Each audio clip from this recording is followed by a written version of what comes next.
Hey, what about Asgard? In case your ass is not sufficiently protected. Well, first off, I have to apologize. I really should have fiddled around with it more before I started videoing it. By the time I realized that I was wading through the rules and they didn't really make full sense anymore, they seemed like they did when I was reading them. Sort of a trick that the Euros use, right? A picture's worth 1,000 words, and there's all kind of stuff that's not explained, but it's not necessarily clear that things aren't being explained. It's not like, when you're reading through Vietnam, the Victory Games game, or the system I'm looking at right now, the 1914 system, where you're like, wow, there are concepts here that are being discussed and I don't get them. Here instead it's talking about moving chits around and stuff, and I know what chits are, and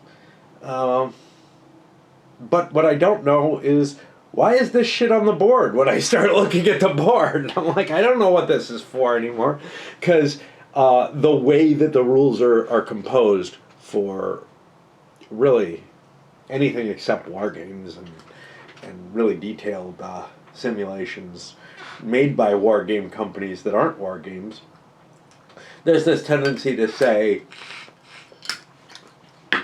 something like, here's your setup, instead of telling you how to set it up in words. They've got this picture and all kind of mess around it, and that's supposed to combine here are what the components mean, and here's what you do to set them up. And maybe that works for some people, it don't work for me. Anyway, apologies aside there. Not my kind of game, pretty damn obvious. This is one of them heavy worker placement type Euros where everything is obfuscated.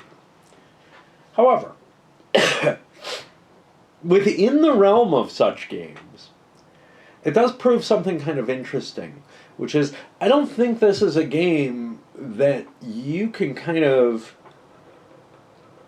come to any reasonable conclusions about without putting 5 or 6 plays in. It's that obfuscated. There's that many layers to what's going on. And then there's sort of this shootout at the end in terms of what you get victory points for. So, as such, as one of those games, it's not like you play it once and you say, oh shit, I got this all wrong, but now I kind of know how to play. And then you play it a second time and you're like, well, now I pretty much understand the game, and now maybe I've got like one weird strategy to attempt, but that's about it. And otherwise, I've probably optimized it. And I feel like way too many of the games feel that way. Maybe I'm wrong. I wouldn't put it past me. It's not like I play them enough to be able to say, well, now I can win any time. Obviously I can't, because the other people are at the same place I am. So then it comes down to, struggling over the edges, which may be enough for some people. But here, like an 18XX game, like a few other styles of game that I've run into, it's often the best thing to do to go after the shit nobody else is going after. That's where the bargains are going to lie. And there are multiple things you can do. You probably want something of a mix of all of them, because going all in with one strategy or another, there is some collateral effects that one strategy will help you with another, etc. But and you might be able to get away with cheap stuff that helps you towards one of the other strategies and gets you some victory points. So there's this interesting balance there. In addition, there's a fair amount of player interaction in the sense that you can do shit to other players. Some people call it take that. I call that competition. I call that playing a game. Like bowling isn't a game. Bowling is people competing to see if they can do better at a solitaire endeavor than someone else. This is not that, right? Here, like in Settlers of Catan, like in most of the simpler Euros that I kind of like, there is a significant amount of dicky-doo that can go on. Much of it unintentional. You just blunder and take something somebody else needs. And you've got some of that in like Puerto Rico and stuff like that too, where you're affecting other players and you're taking something that they needed as a resource and now they have to figure out some other plan. But here it's fairly extreme. And then at the very end, like I said, there's this shootout, and it's quite possible that, like, it's not just a single one, it's 7 worlds that you fight over. It's quite possible that you're fighting over a world and you're taking victory points. Only one god generates victory points, and only 2 people can be associated with a given god. So it's quite possible that you are taking victory points away from another person by the powers that you put onto your god to strengthen them in the fight. And there's a lot of hidden shit that you're putting down. There's a lot of unpredictability that feels kind of like the train rush in 18XX. I'm making this sound like I should like this game, right? I keep comparing it to 18XX. But no, because there's no intuitive connection, right? In 18XX, there's an intuitive connection to I build out a better run, get a better train, and I can make more money. And I make more money with my company and distribute the income, and my share value goes up, and I make even more money, stuff like that. And there's something very simple there, money, that you're dealing in. Here you're dealing in this weird association of victory point salad when it comes down to it. And it's a highly obfuscated one.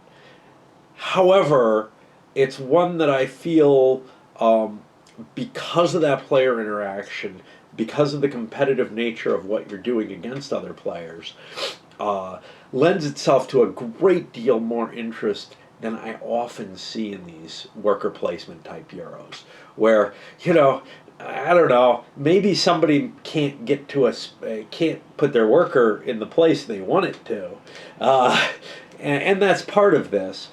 But usually you're not directly, taking away their points for your own gain or whatever. So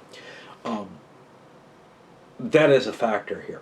Now, it doesn't have a very high rating, whereas other complex and multi-strategy, kind of balanced different approaches, much dependent on how the other players go, I think those tend to get pretty high ratings.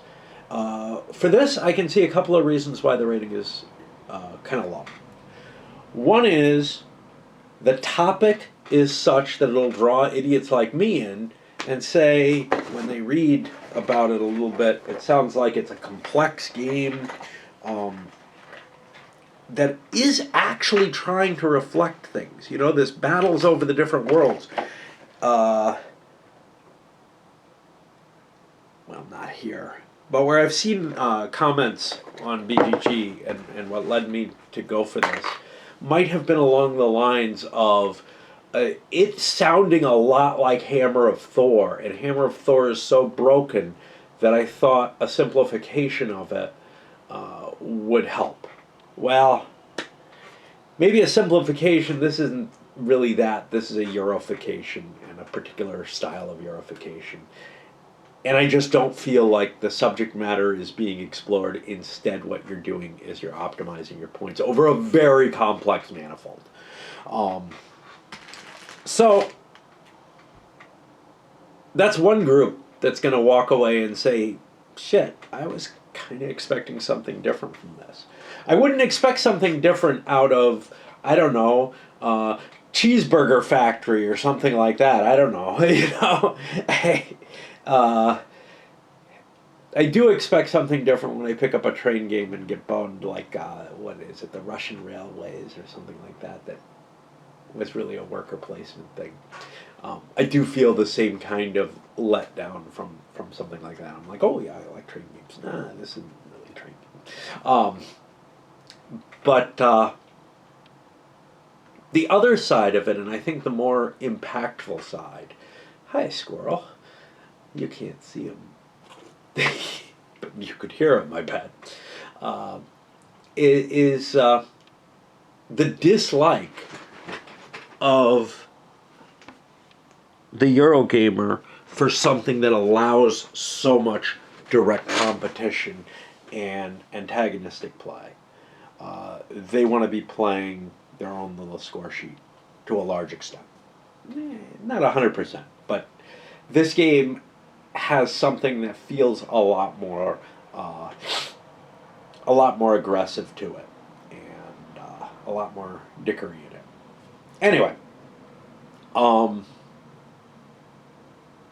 if you're looking for something where the game kind of aligns with what's going on, and it's not just highly thematic, but actually deals with the subject matter, this is not the game for you. If you're looking for a peaceful and placid worker placement Euro, again, this game is not for you. But I think there is a segment of people who will really like this, and to tell you the truth, even though I rated it really shitty, because that first game, learning curve, I mean, it's not just learning curve. The rules are crappy. They're presented, not just in Euro style, with the pictures and everything, but in a way that just does not get across the fact that you're even missing a lot when you're reading it.